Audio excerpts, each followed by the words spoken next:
This is Heather Brooks, a girl on the run. Hey. Girl who runs like the wind, because I calculated your speed the other day. Oh? Yeah, and I'm like, she keeps that up for 8 hours. Damn.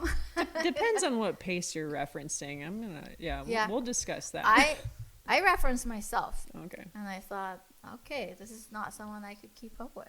Oh, man. So, how did you become aware of Heather? Well, she passed us on the Sweat House Falls Trail. I always remember that I was going to Sweat House Falls to photograph. Man, that was a long time ago. Yeah, you passed us and went up, and by the time I had even finished up shooting, you were already running back down. On the way. You were on your way. You're and right. I went, well, she's crazy. Mm-hmm. You know what's interesting is, like, I wasn't always a trail runner, right? And so I was going up to St. Mary's Peak here in the Bitterroot, and I thought the exact same thing about this dude without a shirt, short shorts, and nothing but like a small handheld. He was running up and down St. Mary's. I thought, this guy's crazy. So the fact that I get to hear it regurgitated back to me is incredible. Yeah, it was a unique thing. So I'd seen you at our gym, and at the time, were you training it? Were you being a trainer at the gym at that time? No, I mean, I co-taught a running class, but I wasn't a personal trainer per se. Yeah. And it was so funny that you just kind of blew past us. Like, oh, there goes so-and-so. Oh, and gosh. there she goes again. Oh, man. You know, I'm like, and I just flew a drone because I'm a nerd. This is what I do. And we saw you running a couple times. I mean, just driving around. Oh, yeah. You guys, I'm always then, running in Missoula. I mean, if I'm driving, it's awkward, right? Yeah. Well, you know, we have some experience with that, too. I mean, we can relate. Oh, He yeah. runs errands. I run to the bathroom a lot. Whatever. I see you on the treadmill at the club all the time. Sometimes he gets the runs. Yeah. You know, I know how to run my mouth. Right. I mean, you just sound like an ultramarathoner. How long have you been sitting on that triplet of things? I told you my best thoughts come to me. The runs. In the He shower. runs errands. Yes. She's here all night. Here all night. This is like Shecky over here, you know. You know, yeah. Take my wife, please. Yeah, we run to the hills sometimes, and you know, so we do have something we can relate to. But you guys hike all the time, and what you think is that I just run for hours on end, but this ultra scene, like, hiking is a discipline. You know, you guys are practically ultra marathoners. Seriously. Oh, well, Depending on how far you're hiking. except but I'm for just the gonna put it out marathon there. is like 20 miles. That's like our backs, you know. Yeah. We crap out. Yeah. Crap out. So Crap. my big thing is, my very first question is, Yeah. how does one decide to run in the mountains? Now, we're not talking like the New York Marathon. I'm all on pavement. Right. How does one decide to run 100 miles? Oh, man. We're just In the going, mountains. We're going from couch to hundo. Good. Yeah. Goodness, this story is lengthy, but I think it stems from, like, I've always participated in sports growing up. I think, you know, I have a team sports background, played basketball for a mass majority of my life. I played in college, right? And what they don't tell you is that once you finish playing this organized sport where you're glorified or you're given a lot of praise and validation, is that once it's stripped from your existence, like retiring from collegiate sports, that it doesn't serve your adult life. And all of a sudden you have this big crater, this void. And you're like, how do I feel like I matter? How do I feel purpose? And so I was this lost baller trying to find myself. And I had a friend invite me to I think it was a 10K there in Billings, Montana. And I was in basketball shorts. I mean, I look like a total goob. But, you know, I ran in high school and cross country. I had a little bit of a running background. But from there, I got invited to a 3-day relay race in Southwest Montana. We hardly saw any pavement. Ran from Three Forks to Dillon, and then Dillon to West Yellowstone. It was an incredible jaunt. Is this the John Coulter? No, this one's called Headwaters Relay. Headwaters Relay, right? So, Right. and yeah, just that was my introduction to trail. And I'm like, ooh, this is really fun. Like, you get to see some really incredible things, and you do it from your feet, and it's at a really fast pace. You can cover a lot of ground, and I mean, you're exercising, but you're also exploring and adventuring. So from there, went to a film festival in Missoula and saw the Rut 50K little documentary. I'm like, oh, have you guys seen it? Yeah. Yeah. So the Rut is insane. It's arguably one of the nation's hardest 50Ks. And I'm kind of like full of myself. I'm like, oh, that looks really, really hard. I can do that because I'm athletic. So sign up and use the Missoula Marathon, which is not like the Rut, as a training run. Right, because the Rut, you're going up Lone Mountain. Yeah, it's like, up Lone Peak on streets, super technical. Missoula Marathon's like it's a Boston qual. Got my ass handed to me at the Missoula Marathon, walk like the last 8 miles. I'm like, oh yeah, I could totally do the Rut. So I go to the Rut, and it is a disaster. I quit at mile 18, took the chairlift down. I was like, I'm never doing this sport ever again. I'm going to drink a beer. I'm going to have a burger. And I'm going to be done with it. It's like, I don't know if you guys are, I'm assuming you're both a little competitive, maybe. Maybe a little maybe. As am I. And so like 2 days after not finishing something or failing at something, I'm like, my goodness, I wonder if I can do an ultra marathon. You just couldn't sit well with it. Absolutely not. I'm a perfectionist, and I'm like, I failed at something, and that was really challenging. And it's like, to find something that's athletically demanding as an adult feels a little bit rare. You know, I played City League basketball, and I mean, you have all sorts of abilities there, and it's like, I can't be as competitive as I want to be, but with trail running I can. And so from then, that failing that race and not finishing was the catalyst to this monster. And never again became again and again and again. Exactly. Yeah, it's just a repetitive thing. It's like, okay, the first question is, can I do a 50K? Do I have what it takes to even do that kind of mileage in a short amount of time? Because there is a cutoff to these races. So it's like, you can't just hike it, right, or else you won't make the cutoff times. So from there, it's like, oh, I can do a 50K. Can I go back to the Rut and finish that damn thing? Because that thing is brutal. It's like, I can. And then from there are races that are, further than 50K. You go 50 miler, 100K, 100 miler. There are races that are 200, 250. So it gets a little crazier than me, you guys. But that's how it started. And so you were pushing your comfort zone, or pushing your boundaries, right? And like, that's kind of proving to yourself that you can do it. Now I'm going to prove to myself. Yeah. Can I do this? Yes. Yeah. Can I do the next one? Yes. So. And it's not just like this physical feat that you need to overcome. It's like, you get to learn a lot about yourself while you're trying to navigate finding edges as a person. So while I'm like trying to knock out these distances I've never done before, I'm also like learning about my emotional side. Can I handle adverse conditions in the backcountry? Like when it's raining or if it's dark outside, like, do I have what it takes to be brave? Do I have the skill sets to, like look at a map and learn about orienteering? Can I learn about nutrition and fuel myself? I mean, you're out there by yourself, right? So it's like, yeah, what else can you learn? So in addition to this physical stress, because running for that long is stressful on the muscles, on the knees, on your whole body, the energy, training, the mental, the physical, and on top of that you have the environment, the cold, the heat, the rain, and all that. Yeah, it's one of the things that I really enjoy about trail running. I think you guys could speak to it too. It's like, when I step foot on, say, a road race, which I haven't done many, but it's like, it's a test of, grit and speed. Like, do you have what it takes as an athlete? Now you put yourself out there on an ultra. It's like, yeah, you have to be fit, but that's not enough. Like, do you have smarts in the backcountry? Do you know, like, if you're being stalked by a mountain lion, which happened to me in a race for like 7 miles, do you have what it takes to like... It's just a big kitty. Yeah, I didn't know about it. Thank God.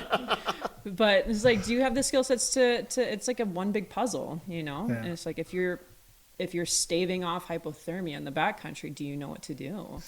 So let's talk about that psychology side of doing an ultra marathon. My favorite. Yeah, go ahead. So my first question is, what you said about this failure at the rut propelled you, but when you start a race, what makes you keep going? Because it's so easy. Mile 6, mile 10, you just start getting the tired's. What makes you keep going? Is it competitiveness with yourself? Is it competitiveness with others, or with the course? Yeah, I think the thing I can rule out of all those options is being competitive with others. I think ultras don't necessarily care who you are, who shows up to the race. It could be anybody's race. You can have the best in the world toe the line, and they could DNF, which stands for did not finish, due to GI issues, due to lack of preparation, maybe going out too fast. So it's like, this is your tactic, this is your game plan being put out on the course, and do you have what it takes to execute your plan that you've prepared for 6 to 8 months? It's like, you cannot focus on anybody else or race against another person, because their race strategy is going to be different than yours. So what keeps me going, what propels me or motivates me, and are you speaking to a 100-mile race in particular? Yeah, those long races. Yeah. How do you keep going that I could always bag out? Yeah. Well, that option's always there, and that option is always there in life too, right? So it's but with racing in particular, so you have aid stations roughly every 8 to 10 miles, right? So for me, that is tangible. That is something that I can, for me to think about 0 to 100, it's you gotta be kidding me. That's crazy. Yeah. But I can conceptualize 8 miles easy. I can run 8 miles. So can I run 8 miles back to back to back to back? So you can't put it into chunks. If I get to this place. Yeah. Right. So then from there, even the 8-mile breakdown, you break it down even further. And for me, it's a nutrition plan. So nutrition is everything. And I didn't learn the importance of nutrition. I feel embarrassed to say that, up until the past few years. And so every hour I am checking in with myself and trying to consume 300 calories every hour. Break that down even further. I'm every 30 minutes trying to consume 150 calories. So every 30 minutes I have a goal, and that is to snack. I'm a really good snacker. So I'm constantly entertained with baby goals in the big scheme or the big picture of this 100-mile project. And that keeps me going. And so, and on top of that, you have a big game plan in terms of how you pace yourself. So my coach, his name is Gabe Joyce, and he told me in my last 100, the first 50 miles need to feel very easy, like a recovery run effort. And the reason being, you are just running slow enough so that you can have enough to finish in the back half. Because if you go out too hard, you're going to fail. So it's conserve. The race starts at 100K in, which is bonkers, right? Right. Yeah. So it's little baby goals that you can capture while you're trying to achieve this bigger goal. But you never think about the 100-mile distance in bulk. Interestingly enough, that's what I do. Yeah. But that's not what you do. Your self-talk is very different than most people's self-talk. My self-talk. Your self-talk's pretty angry. Pretty toxic. Well, I think there's, that does fuel the mind sometimes. It's sometimes I'll get hard on myself. I'm hey, buck up. Stop being a little about it. Keep going. I think that's okay sometimes. Well, you're saying, you do chunks. I consolidate. How about 5 more minutes, and then we'll decide. Yeah. Another 5 minutes, then we'll see where we're at. Yeah, and I do that on the roads too. I'm okay, I'm going to run to that next fire hydrant. I made it to the fire hydrant. Okay, you just give yourself little goals to achieve the bigger one, right? Yeah. Yeah, I did this stupid run. I was nowhere near in shape to do. My only race wasn't even a road race. It was a trail race. And nowhere near in shape to do. Which one? The 11 miles to paradise. I was did you do a couch to 100 too, Rad? Yeah. That's his thing. If you haven't, yeah, it's his thing. But I did it in 6 weeks. Yeah. I could make it. and got brutalized. But like I said, it's a difference in psychology. Like I have the inability to chunk things. Oh, really? It's the all or nothing at this time limit, or it's a useless. So you don't feel satisfied until you've reached your end goal. Like you don't enjoy the process. I find that hard to believe. You're always outside, like, I don't know, doing your drone and enjoying the trails and documenting. Oh yeah, but at the end I'm way happier. Yeah. Vita's seen maybe it. It's just different circumstances, different. Yeah. Maybe just different response in different But situations. it's kind of the same. Well, it gets back to birding. It's like having a list. You know, it's. I mean, he is goal oriented, but Yeah. if anything, I'm probably more type A than you. But I think when it comes to running, I think it's just different mindsets. Different goals, yeah. There's different. They're different things, and like you said, you came from a basketball background. And I came from a football and basketball background, and it was win or nothing. Yeah, I guess like with those sports, it definitely is like a pass-fail system. It's like either you're a winner or you're a loser. Like there's no enjoy the process, like, you know. What is so funny is I always think about, and this is stupid high school shit, but I remember losing our first and only home game. And I am nearly 50 years old, and that memory still just pisses me off. Oh man, that happened. Yeah. So it's kind of this weird completion thing where you have this chunk thing, so like little goals to get to the effort. I actually think it's funny how people's psychology. Now, are there ultramarathoners that you know who are like this all or nothing thing and I mean, kind of boneheaded like me? I mean, I don't surround myself with people who are like that. I think if they are hardwired that way, they're never going to make it in ultramarathon, because it's like inevitably in these races something will go wrong. And I think that's kind of the beauty of ultramarathon, is like it's not a matter of like if something's going to happen, it's like when. It's going to be nausea, it's going to be blisters, it's going to be, you know, poor nutrition, it'll be not being clothed properly for the conditions that are on the course, it'll be getting lost. People get lost in the backcountry with these races, which is very dangerous, and you can get hurt. I remember I took a header at Hard Rock. I haven't told anybody this, but like it was when I was running by myself on a descent, and I put my foot on a rock that was slick. Rolled. I banana peeled sideways and took a header right into the bushes on the side of this trail, and luckily my head landed in a bunch of bushes, but it could have been a bunch of rocks, right? So it's like, you can expect to fail in ultras, like, because it's just so crazy, the things that you're doing and what you're putting your body through. Like, to get from point A to point B, that's incredible.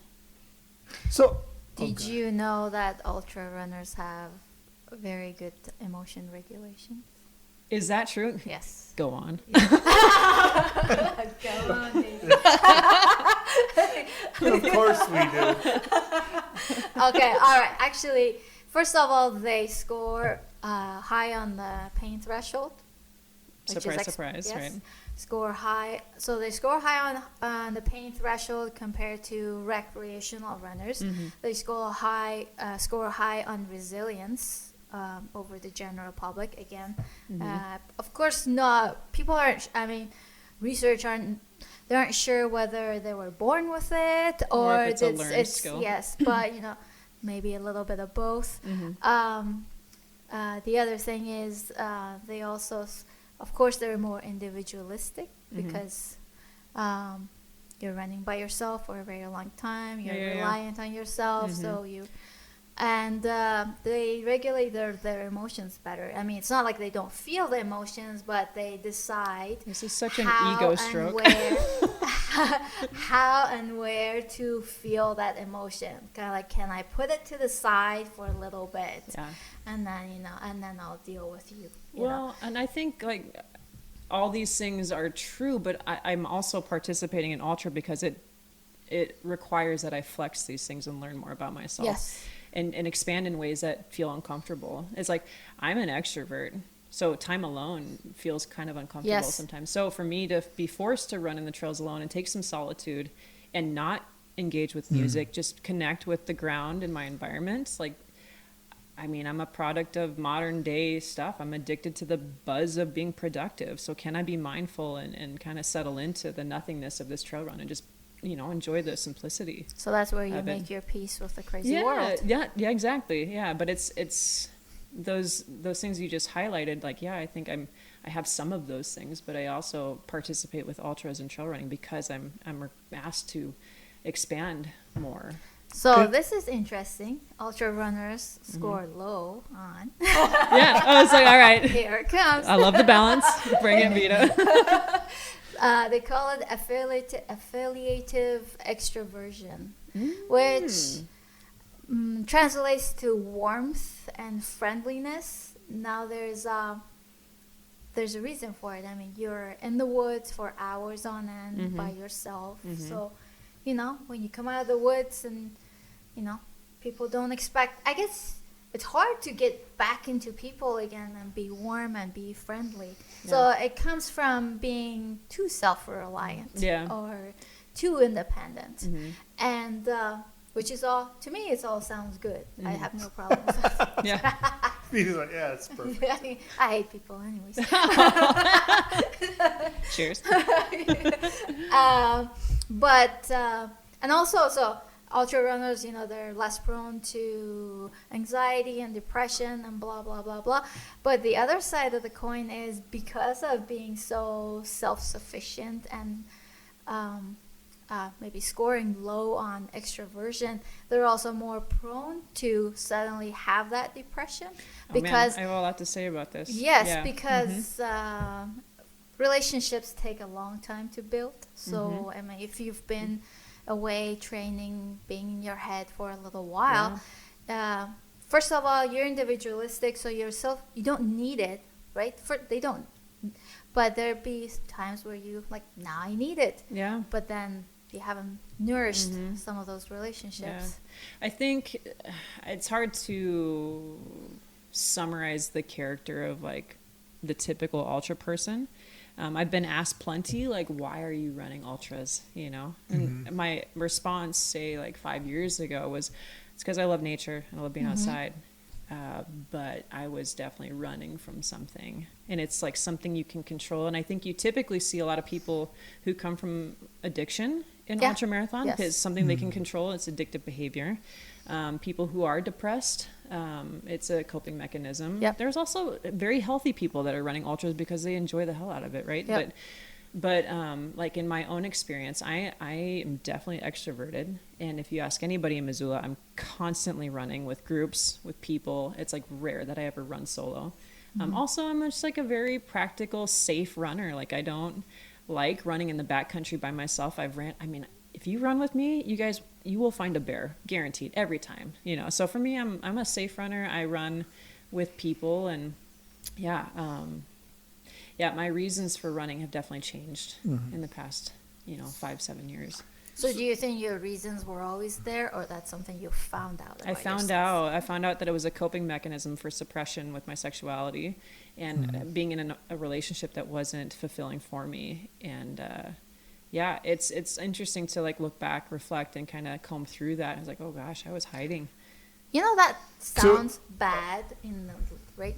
But I don't think it's necessarily that bad. I mean, lots of people hit the bottle. I mean, they go to the bar and it's they drink. It's just another method for coping. But this is, I mean, it's a little bit a lot healthier than some other people's coping mechanism. You say that, but it's also like terrible for the body too, depending on, because the body knows stress. It doesn't care like if it's physical or emotional. There are days when I was sad, and I would go out and do my long run. Do you think I'm getting fitter with the emotional stress and then putting in a 6-hour long run?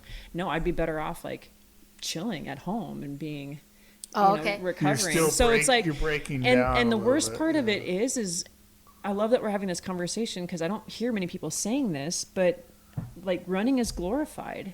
So if I'm using it as a coping mechanism that's not in a healthy way, I'm still getting praised for it. So I'm going to run all damn day because I'm unhappy. It's like an anorexic girl I've seen girls that are super Right. thin, and they get praises. Right. Oh, you look so good. Right. Oh, you look fantastic. Right. So they just starve themselves It more. is a healthier coping mechanism than like doing drugs, and But being an still, alcoholic. it it has has its it could be Right. harsh on the body. So it could be used as a way to run away from things. Yeah, 'cause which do is what this I thing was all the- doing. I mean, if you look back at my Strava, I kind of I wasn't putting in 100-mile weeks or anything like that. But if you were to be in my headspace at the time that I was running a lot, it wasn't a good pairing in my personal opinion. And now that things have shifted in my life and I'm more aligned, running has taken on such a different kind of tune, and I'm enjoying it, and I'm a little bit more connected with the process versus outcome. Did you find yourself in the past using running to avoid that relationship? I don't think I was aware that I was doing that. Me and my former partner, my ex, we were apart a lot of the time due to his job. And when we were together on the weekends, I'd do my long runs and I wouldn't think anything of it, but it was definitely, it took a toll on our partnership. And I tried to shift it because I'm I chose a partnership. Therefore, I owe it to the relationship to put in work and be mindful of our time together. But I wasn't happy there. I was happy when I was on the trails. Right. Mm-hmm. So the why of ultra running breaks down to 3. The surveys show. I love that you've done so much research. I'm tell me everything. I need to know. So research shows that they fall into 3 categories. So they run, maybe they don't get a Self-satisfaction? what? Say it again. Self-satisfaction? They don't get satisfaction from their personal or professional accomplishments. But when they do run, they feel empowered, confident. Mm-hmm. So that's what they do. And then there's another group of runners who do have personal accomplishments and professional, but it's not enough for them. I mean, they can't settle for average. They have to just overachievers. That's what we call it. And then the third group are thrill seekers, and which in my mind, I'm what a thrill! What the hell? But there aren't a lot of them, so it's mostly between two groups. Someone who is kind of what's the saying? Overcompensating, I guess, for one aspect. And by that, and I think I definitely fall into some of those categories, or I used to at least, and the narrative has definitely changed.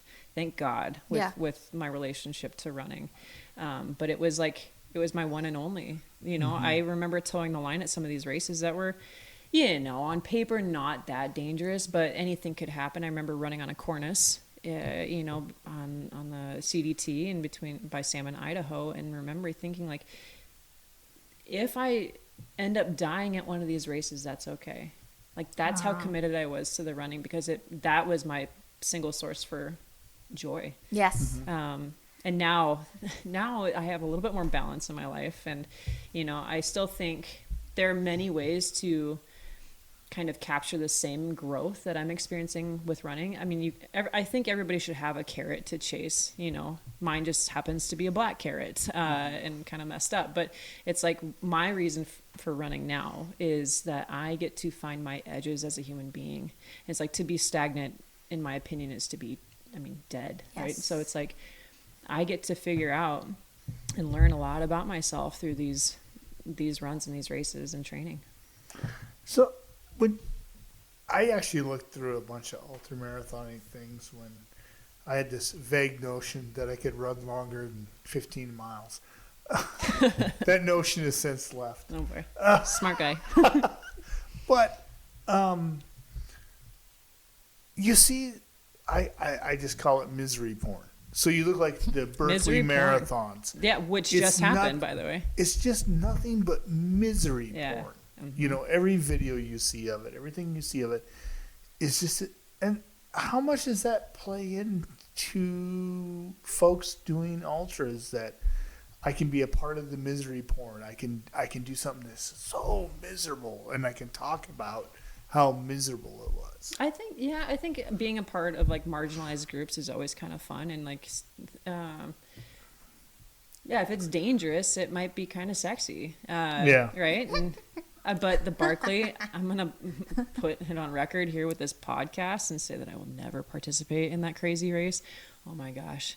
But I think it does this like misery, right? It's misery for the sake but I mean, some people think the same about a 5K, so it's all relative and like your perspective. And but it's like you're pushing the boundaries with your comfort zone, which I think that's probably it for me. I can't say that everybody like, oh, like misery porn. I'm all about it. It's got my name on it. But you did do the Hard Rock 100. I did do the Hard Rock 100. Yeah, which is that was a crazy event, and that was like definitely like way outside of my comfort zone. Now, I always say that every time I hear the Hard Rock 100, it's 33,000 vertical feet. Yes. That's sea level to Mount Everest, and then a good chunk on the way back on the backside. Yeah. It's kind of crazy. It is. It's so daunting on paper, and then if you look at the profile map, oh my gosh, you're like, how the hell do you go from 7 to 14,000 feet in one climb? Yeah. How? Yeah. And how do you train for 14,000 feet? You live in Missoula. You get a coach who can tell you what to do, because it just seems so big, like the concept of finishing something like that. My coach had raced it in 2017, and he took 4th. So the guy knows what he's doing, right? And we have a good relationship. And he just like broke it down for me and said, look, the altitude portion of your training is the least of your worries, which to me, I was shocked by that. I'm like, really? Because I live at 3,200 feet and 14,000 feet. It feels like a significant jump. But he's like, no, we need to perfect everything else. You need to become a really good hiker. We need to make sure that you're matching the same pitch or the same grade. Thank God for Sentinel. I ran the snot out of Sentinel training for Hard Rock. And just getting like the things that I measure when I'm training, I would say like mileage is probably the least important in my humble opinion. Mm-hmm. So the 3 things that I measured was time on feet, total ascent climbed in a week, and then mileage. But I think time on feet is probably the most important thing. It's like, is your body fit enough to withstand 38, 40 hours of constant movement? So I had a coach, and, unfortunately and fortunately, Hard Rock got pushed a couple years for me, because the first year I was supposed to race it, canceled due to avalanche conditions on the course. Second year was COVID. Finally raced it last year. So I think that was a blessing in disguise. So sure. You drew that on a lottery, right? Yeah. Mm-hmm. Yeah. So did your lottery carry over? It did. Yeah. So I ran my first 100 in 2018 in Wyoming at the Bighorn 100. And it's not typical for a first-year applicant to get drawn. So when the lottery happened, I'm like, there's no chance in hell I'm going to get selected. Oh, my ass got selected, and I got super nervous. I'm like, oh my gosh, like I don't have the experience, and I just got pulled for one of the hardest hundreds in the world. Are you kidding me? Oh my gosh. So yeah, crazy experience, and very fortunate to have a couple more years to train. That's what I was going to ask. Was that intervening 2 years, did that help you? I'm like, it makes more sense oh, now. Thank God. Yeah, because I was able to race another 100 and then, put in a lot more mileage, which I think my body needed. I don't know if I would have been able to finish Hard Rock in 2019, to be completely honest. It's hard. It's hard to think that way, but it's your spirit animal. Oh my God, my spirit animal is a baby sloth. Hi. You like that answer? Well, I said sloth to someone else. As people asked me. Yeah, baby sloth. I'm gonna stick with it. It's everything that I am not. Yeah. Slow. Yeah. And just like calm, just chilling. That's like it's my aspiration. Yeah. I think I'm just more of a sloth. I mean, one of the reasons I run on the treadmill is because I get this feedback about how fast I'm going. Because if it was up to me, we're a couple of sloths in Missoula. I've met jogging. My match. So yes, internally I'm a sloth. Oh my gosh. Yes, I think the universe just cracked. That's incredible. Whoa. Let's see. So, interestingly enough, during the pandemic, most people were talking about getting fat and I'm eating too much or too little, but exercise overall increased by 88%. Oh, wow.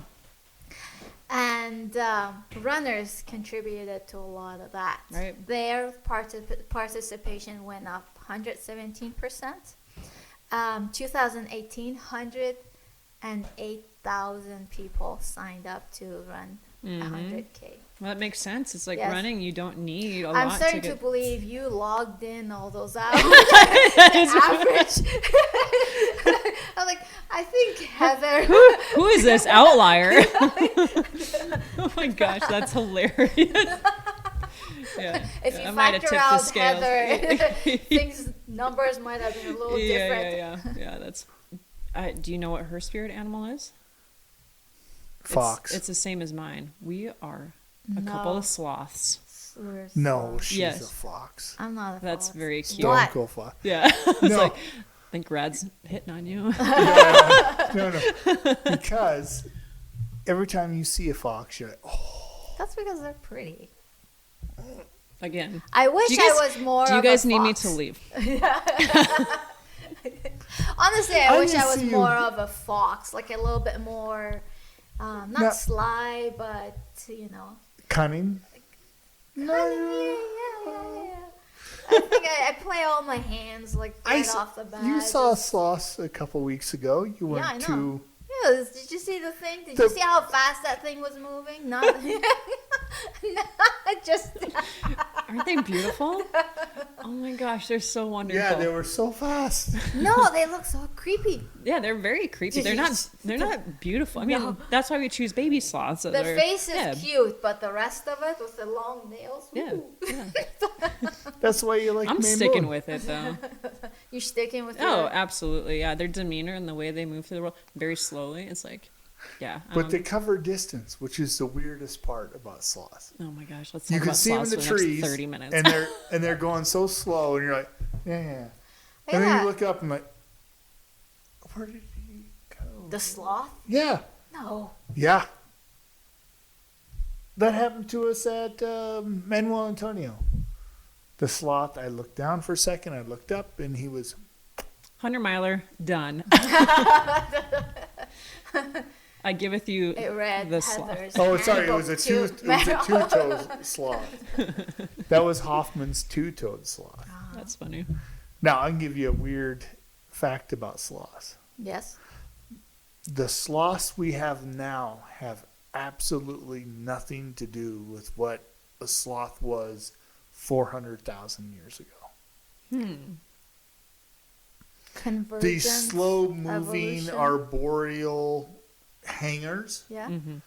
are the last remnants of this whole family of creatures that were Okay. mostly grassland dwelling and fast. Huge and fast. These guys just adopted this weird, Behavior that worked out for and them. it worked out. They got We're selected. alive. Fuck you guys. But no, all these big sloths were like fast moving. They were more energetic because they were eating more energetic food. Yes. The sloths we see are so slow because they're eating on leaves, Yeah. Not much nutritionally energy. poor. So they're always playing this game of energy expenditure. What happened to the faster sloths? People. People? They got hunted. People Hunted in the to- late Pleistocene extinction and all the multivariant things happen. But yeah, all these fast moving sloths all died out. So My that's my face- little sloth. My face hurts from smiling. I love sloths. But it's so funny. It's like we have this mental picture as modern humans of sloths as these slow moving things, and the actuality is they're the aberrant forms of what it is to be a sloth. Fascinating. So they just got selected. Giant sloths evolutionary. were kicking ass and taking So if names. you're weird, you have a very good chance of getting Surviving. Yes. Just skirting the issue. Stay yeah. weird. Skirting the issue. That's good, Rad. Yeah, just you guys, people like to hunt you. I'm little and slow and cute. And mindful. Oh, we'll keep that guy. Yeah, around. for sure. Who's gonna eat that guy who's staring at me? I always find it weird the sloth stare. You saw it. Yeah. They're like, And they look at you. oh, hey. They're like a stoned person. They're like a stone person. It's like, hey, buddy. Hey, man. Oh, I like you. Oh, that's incredible. So sloths aren't your spirit animal. I don't know. Then I guess I have no. But You can hang out with me and be a sloth. It's fine. Yeah. It's cool. It's funny. The two people that I've been around lately who are the most active think they're sloths. I mean, it's just like, it's what I hope to be. Like it is what I'm not, but it's like a goal. If I could be like a baby sloth, Move slow and hang out. Yeah, then I've found balance. Have stinky fur. I can't believe we're discussing this. Is incredible. I could tell you about symbiotic algae and sloth fur. That's actually cool. oh boy, Another podcast. That's exactly. I've been. He can't. Okay, I've we been- wake up 7 a.m. This is the rad. conversation Oh, yeah. that's going on right now. It's him 7 o'clock. While I'm like, where's that? While coffee you're again? practicing your intro No, in the I'm shower. Like, where's the freaking coffee? And he's like going on and on about some. I'm like, well, What? yeah. So I was just gonna say that should be a different podcast where you can. The fact is, I found out that tree lungwort is a symbiosis of 4 different species. Oh, I can't. I have no idea what you're saying. So, lichen, it's a species of my lichen. God. So, you know those big, we'll get totally away from running for a second. Okay. So, those big leaf-like lichens you see in the trees over in the Lochsaw, they're called a tree lungwort. So, a lichen is typically thought of as a symbiosis between a lichen and an algae. That is not true for all lichens. So it's not really a symbiosis. It's more of a benevolent dictatorship. The fungus captures the algae, uses it for photosynthesis, and then the fungus gives it a protective place. In tree lungwort, there is a fungi, an algae, a cyanobacteria, and a ericoid, which is a super ancient group of life that's not a bacteria, it's not an algae, it's like its own. So you have this archaea, this fungi, this cyanobacteria, and an algae all living together. All the 3 of them, the fungus, the cyanobacteria, and the archaea, are all living off of the algae. Oh, wow. And they form these. To me, that's cool. You're the botanist. Brad the botanist. To me, that's really good. But back to running. Back to running. sharp Sharp. change. No, and this might go back to symbiosis. Oh, okay. Let's see how you tie it in. Yeah. That would be awesome. This is where you I need could to tie get this in. creative. I just polished No off pressure. my beer. Going through that. Here's how we. So, symbiosis is how does running and ultramarathoning feed you? Good question. Yeah. Because everyone talks about the sacrifice, but how does it feed you? I think it's pretty simple, honestly. Like, provides some goal setting for my personal life, and it's. I think there's a lot of us roaming through the world that, our careers might not be our passion projects. I think that's a lot of people, and if you have it, you're very fortunate. But that a lot of us, that's not the case. So running for me is definitely like a passion project. It's also a way for me to explore things that I like. And being in the mountains in the backcountry. And it also provides like a social setting for me. There's a lot of crazies in Missoula and, the Pacific Northwest who like to run. So I get to meet a lot of really cool, fascinating, educated people through this modality. And it creates a lot of adventure and unknowns for my life. I think it's great. And I think the culture of the people in ultramarathon, running ultras is not a lucrative endeavor. right? Like there's not a lot of money, which keeps it kind of organic and humble. I really enjoy the people in the sport. People who want to do it, not like yeah. I can do it and I'm looking for a payday, but I'm not passionate about it. Right. So if someone was interested in a career as an ultra runner, would you recommend it? I mean, advise it? I think with anything that requires using your body to pay your bills, like any kind of athletic endeavor is risky business. Because at any given time, especially with the risks involved with ultramarathon, that can be done. So to make it, I don't rely on ultramarathon as like my means to an end and to pay my bills. Like I have a 9-to-5 job, and and I think it would require like a lot of sponsorships, and I think it'd be tough and a lot of stress on at least me personally to require my body to be, putting all your eggs in one basket. Yeah, I just think it's risky. Yes. Now I do have one question. What was your biggest fuck up, and what did you learn from it? In running? Yeah. Oh man. Getting started? I don't know. No, I take that back. My biggest fuck up. I think probably when I was trying to navigate how to finish the rut. It's like not understanding nutrition and trying to put in too much in the body. Like I definitely like puked my guts out at the rut.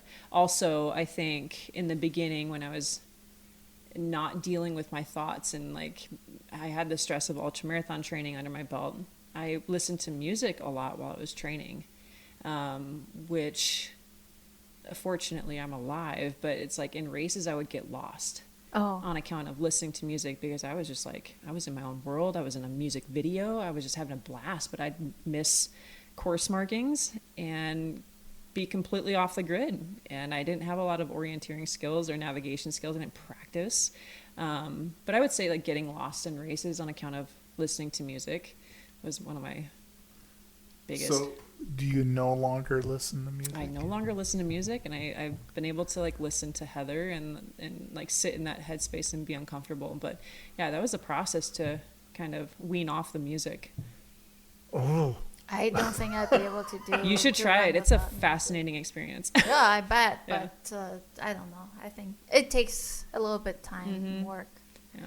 Especially if you're trying to maintain a certain speed. You get lost in a couple races, you'll learn in a heartbeat. When you're in a hurry that you're better off without the distraction. So literally you're just, I'm running this trail and sign pointing left and I just blow past it.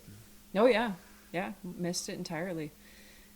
And then I did the Blue Mountain 30K here in Missoula, blew through a really significant turn, went up and over and started going down this drainage. And one of the volunteers was like, "Hey, are you in the race?" And I take out an earbud and I'm like, yes. "Yeah, I'm in the race." I'm like, "Why?" He's like, "Your turn is way up there." Oh my goodness. And I look at him, I'm like, "Shit." From then on, got rid of the music. All right. I hate that. Yeah. So what you're saying is pay attention to your surroundings. Yeah, being in touch with your surrounding, have your head on a swivel, and just be connected with your environment. Don't fall in too much in love with the process. No, be in love with the process, but it's like I feel like when we listen to music, especially in the trails, like you are kind of disconnected from the experience almost. You don't get to listen to the creek that's running next to you, the leaves, blowing in the wind. You don't get to listen to your feet. Oh, yeah. Like you don't get to listen to your feet. And then also you can't hear if something's stalking your ass, like, bear or whatever. Yeah. So it's like, that was another, fear factor of mine, was running into wildlife and, being totally consumed with music. Yeah. Mm-hmm. So what's your best bear story? Oh my gosh, I've got so many.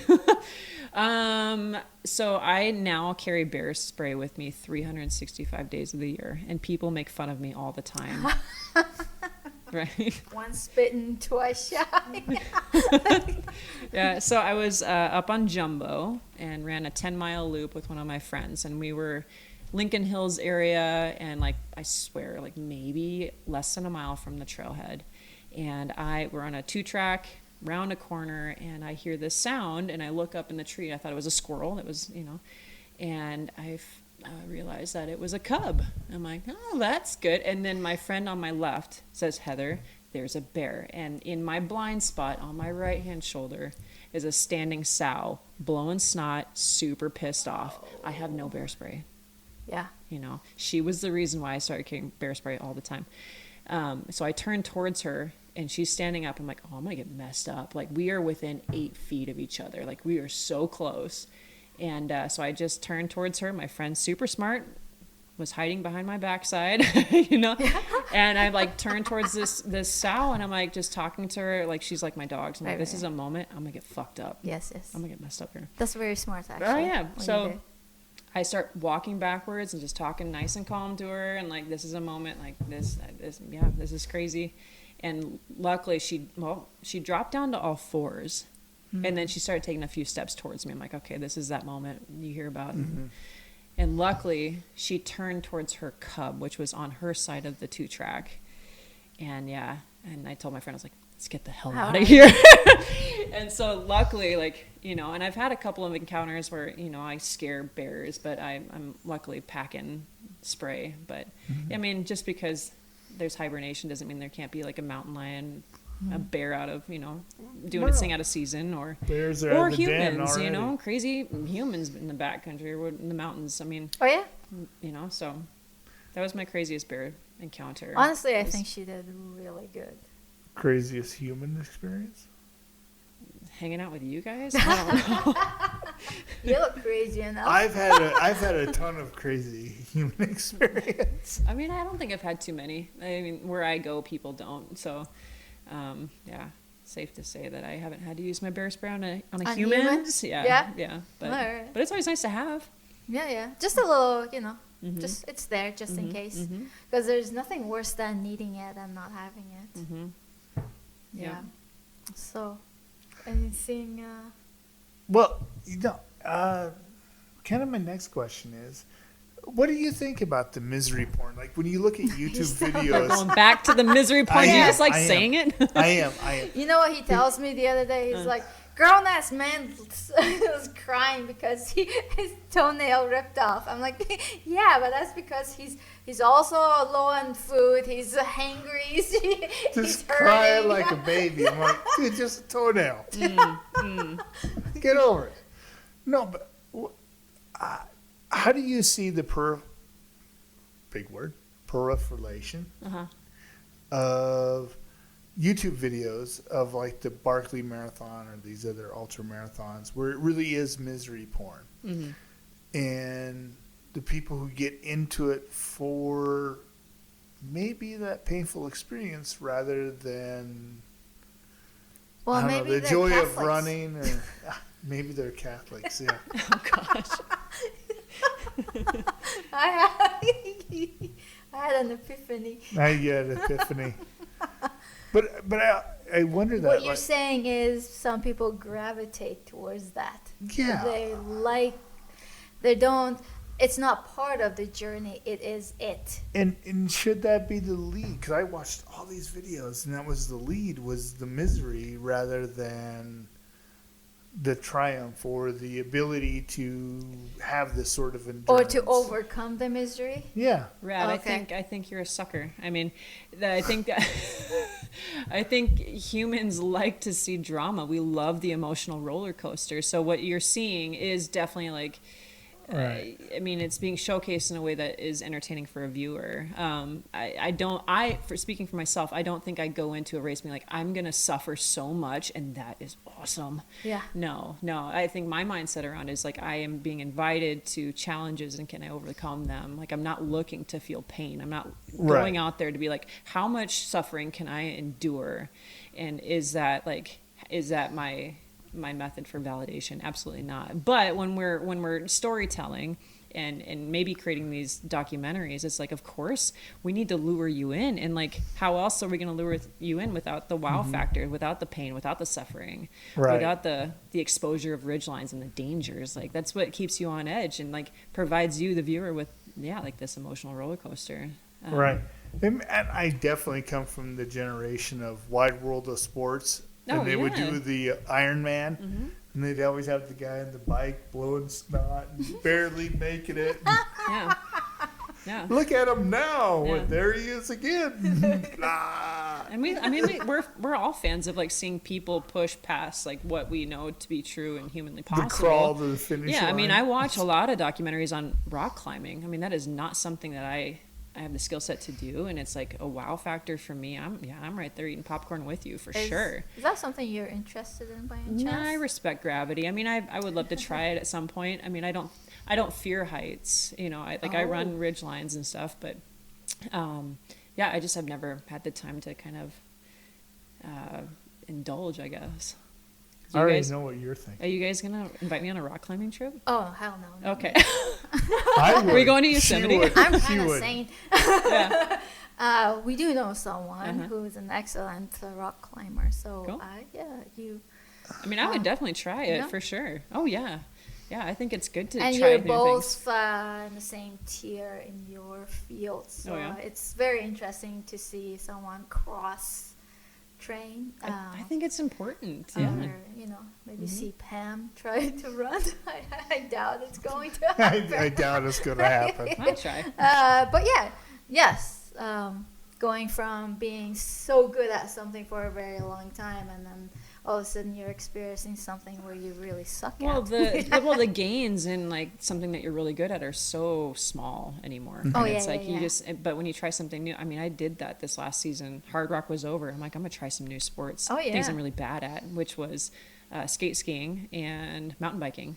Yeah. Talk about oh my gosh, mountain biking. My first trip down was in the Rattlesnake, a really easy descent. I'm like, oh, like the person that's teaching me just took off. I'm like, I guess that's what I do. Yeah. And I ate shit and just laughed. Respect the learning curve, yes. Brooks. Like, this is good. It's called a break for a reason. Yeah. Oh my gosh, so good. And then you went over the wheel. Oh yeah. Oh yeah. Yeah. I ate shit for sure. Oh. I had that good video of me just ejecting over there. Now, how's your skating now? We started skating. Skiing? Oh, it needs work. I need a lesson. Yes. I need a lesson. It seems to be a longer learning curve than I had anticipated. I mean, it's fun, it's humbling, but now I'm like, can I go somewhere? Yeah, like, for sure. I just want to get from point A to point B. It shouldn't take an hour. Right?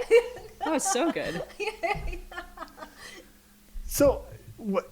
I'll borrow a line from Lipton, but what sport would you like to do that's not your own? I mean, I would love to learn how to backcountry ski. I mean, I think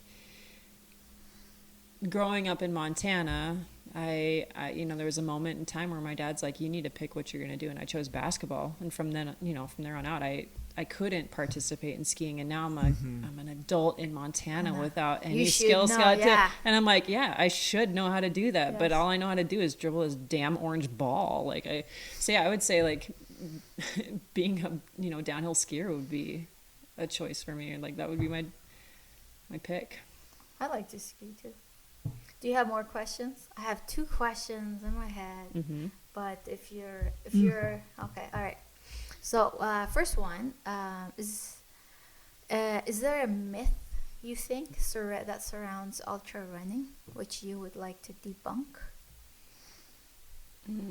I mean, we talked a lot, and might have been already in our conversation, but we could actually put a little spotlight on it. Not all ultramarathoners are drug addicts. I did there was this guy that was doing an advertisement for the company I work for, and he found out it was just like this like really far out concept for him to think that someone would run as far as I do. And I think he's watched a lot of YouTube videos and documentaries. He's like, so you run ultramarathons? I'm like, yeah. He's like, are you a drug addict? And I'm like, excuse you? No, I'm not a drug addict. So not. I'm just a dabbler. No.